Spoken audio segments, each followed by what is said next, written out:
Okay, Psych Perspectives, GeoFucks here, part 2, responding to Unreal World's video where he was discussing his video and his channel receiving flags for freedom of speech, his opinion, his perspective, his viewpoints. So the other part that I wanted to highlight was his brief discussion on socialism and capitalism and, you know, people wanting handouts, etc. So, you know me. What gets me is again, people have a right to their opinion. People have a right to their perspectives, their viewpoints. You know what I'm saying? All you can really do is disagree and make a video on your own channel, you know, discussing why you disagree, if that's something that you want to do, or just keep it to yourself. You can't, you know what I'm saying, can't really do anything else outside of that, in my opinion. So I'm just responding and giving my opinion as well. I'm giving my perspective as well, right? Me personally, I am not a fan of capitalism. Again, just to give some more of my background, I am a sociologist by education. My bachelor's of arts is in sociology with a minor in substance abuse treatment. My master's of arts is in social sciences, looking at U.S. history, politics, gender and human sexuality, economics, sociology, political science. You know, that's my range. A little bit of anthropology. These are all under the social science umbrella. So for me, when I look at capitalism, especially looking at what's going on over the past 5 to 10 years and so forth, is late stage capitalism. And arguably one of the many reasons why people are living van life more than ever. You know, people are living in their cars, vans, trucks, RVs. They're renovating, you know, minivans and buses and what have you into living quarters, is because of the high cost of living and the fact that our wages and salaries do not reflect the cost of living and does not take inflation into consideration. So that's arguably one of the many reasons why we are living the way we're living, and that's because of capitalism. I'm sorry, but that's because of runaway capitalism. And arguably now more than ever, it is obvious for a lot of us that are aware that we're in late stage capitalism. You know, people cannot afford rent, mortgage.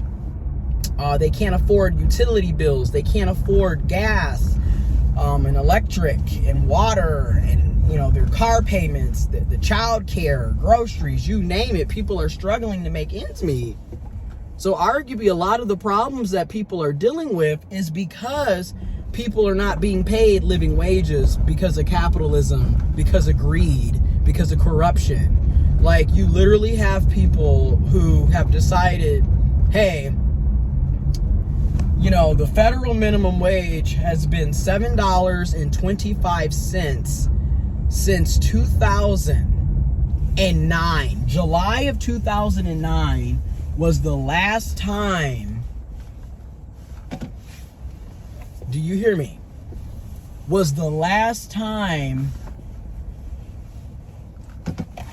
the federal minimum wage was increased. Okay, it is 2014, so arguably it has been nearly 15 years since we've seen an increase on minimum wage. With that being said, it's not affordable for your average person to live. And then people have this negative viewpoint on socialism, in my opinion, because of the propaganda that has been spread by the USA and capitalistic countries and societies. First of all, in a socialist economy, political structure, you're still able to make money. You're still able to make wealth. However, there is a cap on the wealth that individuals are allowed to make. There is a cap on the wealth that corporations and businesses and companies are allowed to make. Because the idea is people's basic needs and necessities should be met. Nobody should have to live check to check. Nobody should have to be homeless. Nobody should have to be poor. Okay? As much as we're paying in taxes, it makes no sense that you're driving on potholes. It makes no sense that your children don't have adequate public schools to go to. They don't have books in the school library. You know, they're sitting up here with no heat and no air condition at the public school. It makes no sense that we don't have universal health care with the amount of money that we're paying in taxes. Okay, it makes no sense that people are going into massive student loan debt with the amount of money that we're paying in taxes. Basically, a simple way of explaining socialism from my perspective, my opinion, is your tax dollars should benefit you. You should be able to benefit off of the money that you are losing via taxes, whether that is at the local, state, or federal level. I mean, we're getting taxed on every little thing. You know, you've got your state tax, your federal tax, you've got taxes on food, you know, income tax, everything's being taxed. And yet, how is that beneficial for you if you're going to be struggling? On average, your average person is losing between 20 and 25% of their income in taxes and deductions. And if we're going to be losing 20 to 25% of our income in taxes and deductions, I shouldn't have to worry about paying student loans because the university, the college, the education should have already been paid for. I paid taxes. Shouldn't have to worry about paying high deductibles and co-pays for health insurance when I'm paying taxes.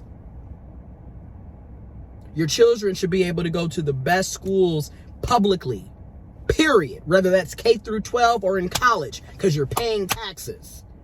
You shouldn't have to worry about your drinking water being contaminated with PFAS and other contaminants that could potentially kill you because you're paying taxes. And quite frankly, you shouldn't have a monthly water bill because you're paying taxes. You know, it's just a lot of things where I'm like, so that whole, his opinion on socialism and capitalism and everything, I disagree wholeheartedly on that. But again, he has a right to his opinion, his perspective. It's his YouTube channel. First Amendment right, freedom of speech, right? And yet others can disagree. They don't have to agree with you. They don't have to kiss your ass. You know what I'm saying? And vice versa. I think a lot of us kind of forget that, you know, it's a two-way street. It isn't just your way or the highway, you know? But anyways, I just wanted to discuss that momentarily. And because this is already over 8 minutes as well. So, and I got to get back to work. But anyways, I just wanted to discuss that. And I may or may not do a part 3 of this. But for now, this seems to be the gist when I watched his video. And this is just my reaction, response to it. I feel like he still makes quality content. I don't agree with the homophobia, the transphobia, the ableism, you know, things of that nature, right? And obviously I don't agree with his opinion on socialism and capitalism. And at the same time, I like seeing his grocery hauls when he's going to Dollar Tree and he's really showing you how to shop and how to make your money expand and go further, get more bang for your buck. I enjoy seeing him make his meals, you know, when he's prepping his food, whether he's barbecuing or making food on the house with the electric skillet. I like seeing his ride around videos where he's on his scooter, his moped, his cycle. So it's certain things like that where it's like, yeah, that's unique, that's entertaining, that's awesome to watch and look at. You know what I'm saying? Nuances. But anyways, let me know what y'all think in the comment box below. I'm out.